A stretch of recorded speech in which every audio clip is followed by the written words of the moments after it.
Hello दोस्तों, श्री शिवाय नमस्तुभ्यम। दोस्तों, आप लोगों का नीलकंठेश्वर महादेव चैनल पर स्वागत है। तो अभी तक आप लोगों ने शिव महापुराण के विद्येश्वर संहिता के अध्याय का श्रवण किया। आज से रुद्र संहिता प्रथम सृष्टि खंड का पाठ हम करेंगे और आप लोगों को भी श्रवण कराएंगे। आज से रुद्र संहिता का प्रथम सृष्टि खंड आरंभ हुआ है। हे महादेव, जो कोई भी आपका ये वीडियो देख रहा है अथवा लाइक शेयर सब्सक्राइब कर रहा है, हे महादेव आप उसके सिर पर अपना हाथ अवश्य रखना। हर हर महादेव। तो आज हम जानते हैं कि रुद्र संहिता प्रथम सृष्टि खंड में क्या लिखा गया है। ऋषियों के प्रश्न के उत्तर में नारद ब्रह्मा संवाद की अवतारणा करते हुए सूत जी का उन्हें नारद मोह का प्रसंग, काम विजय के गर्भ से युक्त हुए नारद का शिव ब्रह्मा तथा विष्णु के पास जाकर अपने तप का प्रभाव बताना, जो शिव की उत्पत्ति, स्थिति और लय आदि के एकमात्र कारण है। गौरी गिरिराज कुमारी उमा के पति हैं, तत्वज्ञ है, जिनकी कीर्ति का कहीं अंत नहीं है, जो माया के आश्रय होकर भी उनसे अत्यंत दूर हैं तथा जिनका स्वरूप अचित है। उन विमल बोध स्वरूप भगवान शिव को मैं प्रणाम करती हूँ। मैं स्वभाव से ही उन अनादि शांत स्वरूप एकमात्र पुरुषोत्तम शिव की वंदना करता हूँ, जो अपनी माया से इस संपूर्ण विश्व की सृष्टि करके आकाश की भांति इसके भीतर और बाहर भी स्थित है। जैसे लोहा चुंबक से आकृष्ट होकर उसके पास ही लटकता रहता है, उसी प्रकार ये सारे जगत सदा सब और जिसके आसपास ही भ्रमण करते हैं। उन्होंने अपने से ही इस प्रपंच को रचने की विधि बताई थी, जो सबके भीतर अंतर्यामी रूप से विराजमान है तथा जिनका अपना स्वरूप अत्यंत गूढ़ है। उन भगवान शिव की मैं सादर वंदना करता हूँ। व्यास जी कहते हैं, जगत के पिता भगवान शिव, जगत माता कल्याणमयी पार्वती तथा उनके पुत्र गणेश जी को नमस्कार करके हम इस पुराण का वर्णन करते हैं। एक समय की बात है, नैमिषारण्य में निवास करने वाले शौनक आदि सभी मुनियों ने उत्तम भक्ति भाव के साथ सूत जी से पूछा। ऋषि बोले, महाभाग सूत जी, विद्येश्वर संहिता की जो साध्य साधन खंड नाम वाली शुभ एवं उत्तम कथा है, उसे हम लोगों ने सुन लिया है। उसका आदि भाग बहुत ही रमणीय है तथा वह शिव भक्तों पर भगवान शिव का वात्सल स्नेह प्रकट करने वाली है। विद्वान, अब आप भगवान शिव के परम उत्तम स्वरूप का वर्णन कीजिए, साथ ही शिव और पार्वती के दिव्य चरित्रों का पूर्ण रूप से श्रवण कराइए। हम पूछते हैं, निगुण महेश्वर लोक में सगुण रूप कैसे धारण करते हैं? हम सब लोग विचार करने पर भी शिव के तत्व को नहीं समझ पाते। सृष्टि के पहले भगवान शिव किस प्रकार अपने स्वरूप से स्थित होते हैं, फिर सृष्टि के मध्यकाल में वे भगवान किस तरह क्रीड़ा करते हुए सम्यक व्यवहार बर्ताव करते हैं, और सृष्टि कल्प का अंत होने पर वे महेश्वर देव किस रूप में स्थित रहते हैं। लोक कल्याणकारी शंकर कैसे प्रसन्न होते हैं, और प्रसन्न हुए महेश्वर अपने भक्तों तथा दूसरों को कैसा उत्तम फल प्रदान करते हैं, यह सब हमसे कहिए। हमने सुना है कि भगवान शिव शीघ्र प्रसन्न हो जाते हैं। वे महान दयालु हैं, इसीलिए अपने भक्तों का कष्ट नहीं देख सकते। ब्रह्मा, विष्णु और महेश ये तीन देवता शिव के ही अंग से उत्पन्न हुए हैं। उनके प्राकट की कथा, उनके विशेष चरित्रों का वर्णन कीजिए प्रभु। आप उमा के अभिभाव और विवाह की भी कथा कहिए। विशेषता उनके गृहस्थ धर्म का और अन्य लीलाओं का भी वर्णन कीजिए। निष्पाप सूत जी, हमारे प्रश्न के उत्तर में आपको ये सब तथा दूसरी बातें भी अवश्य कहनी चाहिए। सूत जी ने कहा, मुनीश्वरों, आप लोगों ने बड़ी उत्तम बात पूछी है। भगवान सदा शिव की कथा में आप लोगों की जो आंतरिक निष्ठा हुई है, उसके लिए आप धन्यवाद के पात्र हैं। ब्राह्मणों, भगवान शंकर का गुणानुवाद सात्विक, राजस और तामस तीनों ही प्रकृति के मनुष्यों को सदा आनंद प्रदान करने वाला और पशुओं की हिंसा करने वाले निष्ठुर कसाई के सिवा दूसरा कौन पुरुष उस गुणवान वाद को सुनने से ऊब सकता है, जिनके मन में कोई तृष्णा नहीं है। ऐसे महात्मा पुरुष भगवान शिव के उन गुणों का गान करते हैं, क्योंकि वह गुणावली संसार रूपी रोग दवा है। मन तथा कानों को प्रिय लगने वाली और संपूर्ण मनोरथों को देने वाली ब्राह्मणों, आप लोगों के प्रश्नों के अनुसार मैं यथा बुद्धि प्रश्न पूर्वक शिव लीला का वर्णन करता हूँ। आप आदर पूर्वक सुने। जैसे आप लोग पूछ रहे हैं, उसी प्रकार देव ऋषि नारद जी शिव जी भगवान विष्णु से प्रेरित होकर अपने पिता से पूछा था। अपने पुत्र नारद का प्रश्न सुनकर शिव भक्त ब्रह्मा जी का चित्त प्रसन्न हो गया और वे उन मुनीश्वरों मणि को हर्ष प्रदान करते हुए प्रेम पूर्वक भगवान शिव के यश का गान करने लगे। एक समय की बात है, मुनीश्वरों मणि प्रियवर नारद जी ने, जो ब्रह्मा जी के पुत्र हैं, विनीत चित्र हो तपस्या में मन लगाया। हिमालय पर्वत में कोई एक गुफा थी जो बड़ी शोभा से संपन्न दिखाई देती थी। उसके निकट देव नदी गंगा निरंतर वेग पूर्वक बहती थी। वहां एक महान दिव्य आश्रम था जो नाना प्रकार की शोभा से सुशोभित था। दिव्यदर्शी नारद जी तपस्या करने के लिए उसी आश्रम में गए। उस गुफा को देखकर मुनिवर नारद जी बड़े प्रसन्न हुए और सुदीर्घ काल तक वहां तपस्या करते रहे। उनका अंतःकरण शुद्ध था। वे दृढ़ता पूर्वक आसन बांधकर मौन हो प्राणायाम पूर्वक समाधि में स्थित हो गए। ब्राह्मणों, उन्होंने वह समाधि लगाई जिसमें ब्रह्मा का साक्षात्कार करने वाला अहम मैं ब्रह्मा हूँ यह विज्ञान प्रकट होता है। मुनिवर नारद जी जब इस प्रकार तपस्या करने लगे, उस समय यह समाचार पाकर देवराज इंद्र कांप उठे। वे मानसिक संताप से विहल हो गए। ये नारद मुनि मेरा राज्य लेना चाहते हैं। मन ही मन ऐसा सोचकर इंद्र ने उनकी तपस्या में विघ्न डालने के लिए प्रयत्न करने की इच्छा की। उस समय देवराज ने अपने मन से कामदेव का स्मरण किया। स्मरण करते ही कामदेव आ गए।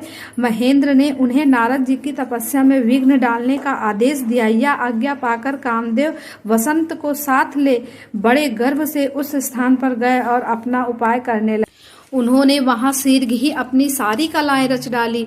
वसंत ने भी मदमत होकर अपना प्रभाव अनेक प्रकार से प्रकट किया। मुनिवर कामदेव और वसंत के अथक प्रयत्न करने पर भी नारद मुनि के चित्त में विकार नहीं उत्पन्न हुआ। नारद महादेव जी के अनुग्रह से उन दोनों का गर्भ चूर हुआ।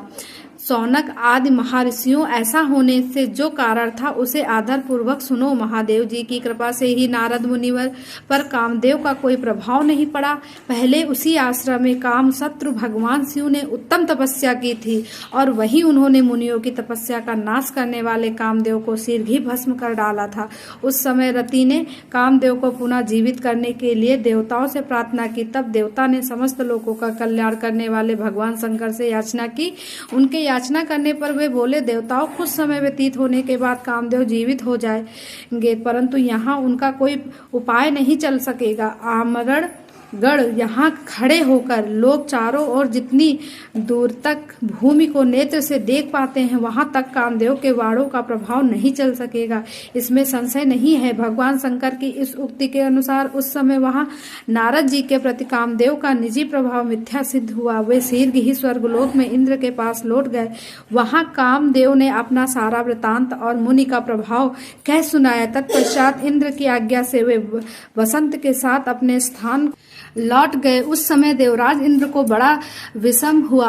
उन्होंने नारद जी की भूरी भूरी प्रशंसा की, परंतु शिव की माया से मोहित होने के कारण वे उस पूर्व वृतांत को स्मरण न कर सके। वास्तव में इस संसार के भीतर सभी प्राणियों के लिए शंभु की माया को जानना अत्यंत कठिन है। जिसने भगवान शिव के चरणों में अपने आप को समर्पित कर दिया है, उस भक्त को छोड़कर शेष सारा जगत उनकी माया से मोहित हो जाता है। नारद जी भी भगवान शंकर की कृपा से वहां चिरकाल तक तपस्या में लगे रहे। जब उन्होंने अपनी तपस्या को पूर्ण हुई समझा, तब वे मुनि उससे वितरित हो गए। कामदेव पर मेरी विजय हुई ऐसा मानकर उन मुनीश्वर के मन में व्यर्थ ही गर्व हो गया। भगवान शिव की माया से मोहित होने के कारण उन्हें यथार्थ बात का ज्ञान नहीं रहा। वे यह नहीं समझ सके कि कामदेव के पराजित होने में भगवान शंकर का प्रभाव ही कारण है। उस माया से अत्यंत मोहित हो मुनीश्वरों मणि नारद अपना काम विजय संबंधी वृतांत बताने के लिए तुरंत ही कैलाश पर्वत गए। उस समय वे विजय के मद से उत्तम हो रहे थे। थे। वहां रुद्रदेव को नमस्कार करके गर्व से भरे हुए मुनि ने अपने आप को महात्मा बताकर तथा अपने ही प्रभाव से कामदेव पर अपनी विजय हुई समझकर उनसे सारा वृतांत कह सुनाया। वह सब सुनकर भक्त वत्सल भगवान शंकर ने नारद जी से, जो अपनी शिव की ही माया से मोहित होने के कारण काम विजय के यथार्थ कारण को नहीं जानते थे और अपना विवेक को भी खो बैठे थे, कहा। रुद्र बोले, तात नारद, तुम बड़े विद्वान हो, धन्यवाद के पात्र हो, परंतु मेरी यह बात ध्यान देकर सुनो। अब से फिर कभी ऐसी बात कहीं भी न कहना, विशेषता भगवान विष्णु के सामने इसकी चर्चा कदापि न करना। तुमने मुझसे अपना जो वृतांत बताया है उसे पूछने पर भी दूसरों के सामने न कहना। यह सिद्ध संबंधी वृतांत सर्वथा गुप्त रखने योग्य है, इसे कभी किसी पर प्रकट नहीं करना चाहिए। तुम मुझे विशेष प्रिय हो, इसीलिए अधिक जोर देकर मैं तुम्हें यह शिक्षा देता हूँ और इसे न कहने की आज्ञा देता हूँ, क्योंकि तुम भगवान विष्णु के भक्त हो और उनके भक्त होते हुए ही मेरे अत्यंत अनुरागी हो। इस प्रकार बहुत कुछ कहकर संसार की सृष्टि करने वाले भगवान रुद्र ने नारद जी को शिक्षा दी। अपने वृतांत को गुप्त रखने के लिए उन्हें समझाया बुझाया, परंतु वे तो शिव की माया से मोहित थे, इसीलिए उन्होंने उनकी दी हुई शिक्षा को अपने लिए हितकर नहीं माना। तदंतर मुनि शिरोमणि नारद ब्रह्मलोक में गए। वहां ब्रह्मा जी को नमस्कार करके उन्होंने कहा, पिताजी, मैंने अपने तपोबल से कामदेव को जीत लिया है। उनकी वह बात सुनकर ब्रह्मा जी भगवान शिव के चरण बिंदों का चिंतन किया और सारा कारण जानकर अपने पुत्र को यह सब कहने से मना किया, परंतु नारद जी शिव की माया से मोहित थे। एतेव उनके चित्त में मद का अंकुर जम गया था, उनकी वृद्धि मारी गई थी। इसीलिए नारद जी अपना सारा वृतांत भगवान विष्णु के सामने कहने के लिए वहां से शीघ्र ही विष्णु लोक में गए। नारद मुनि को आते देख भगवान विष्णु बड़े आदर से उठे और शीघ्र ही आगे बढ़कर उन्होंने मुनि को हृदय से लगा लिया। मुनि के आगमन का क्या हेतु है, इसका उन्हें पहले से ही पता था। नारद जी को अपने आसन पर बिठाकर भगवान शिव के चरण बिंदों का चिंतन करके श्रीहरि ने उनसे पूछा।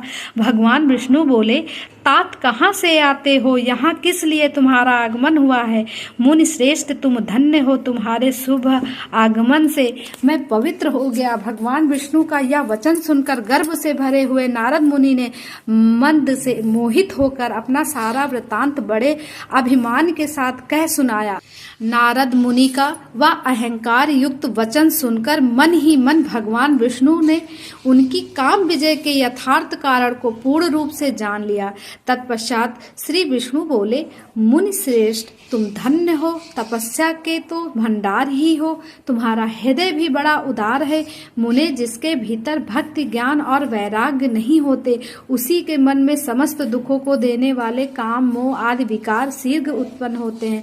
तुम तो नैष्टिक ब्रह्मचारी हो और सदा ज्ञान वैराग्य से युक्त रहते हो, फिर तुम में काम विकार कैसे आ सकता है। तुम तो जन्म से ही निर्विकार तथा शुद्ध बुद्धि वाले हो। श्री हरि की कही हुई ऐसी बहुत सी बातें सुनकर मुनि शिरोमणि नारद जोर जोर से हंसने लगे और हम मन ही मन भगवान को प्रणाम करके इस प्रकार बोले। नारद जी ने कहा, स्वामी, जब मुझ पर आपकी कृपा है तब बेचारा कामदेव अपना क्या प्रभाव दिखा सकता है। ऐसा कहकर भगवान ने चरणों में मस्तक झुकाकर इच्छानुसार विचार करने वाले नारद मुनि वहां से चले गए। तो दोस्तों, यहाँ पर ये नारद संवाद समाप्त होता है। अब अगले वीडियो में हम अध्याय 1 और 2 का पाठ करेंगे और आप लोगों को भी सुनाएंगे रुद्र संहिता का अध्याय 1 और पाठ 2, जिसमें बताया गया है कि माया निर्मित नगर में शील निधि की कन्या पर मोहित हुए नारद जी का भगवान विष्णु से उनका रूप मांगना, भगवान का अपने रूप के साथ उन्हें वानर का सा मुख देना, कन्या का भगवान को वरण करना और कुपित हुए नारद का शिवगणों को श्राप देना। तो ये हम अगले वीडियो में पढ़ेंगे और आप लोगों को भी सुनाएंगे। ये रुद्र संहिता का अध्याय 1 और 2 है। तब तक के लिए हर हर महादेव, श्री शिवाय नमस्तुभ्यम। दोस्तों, अवश्य लिखना।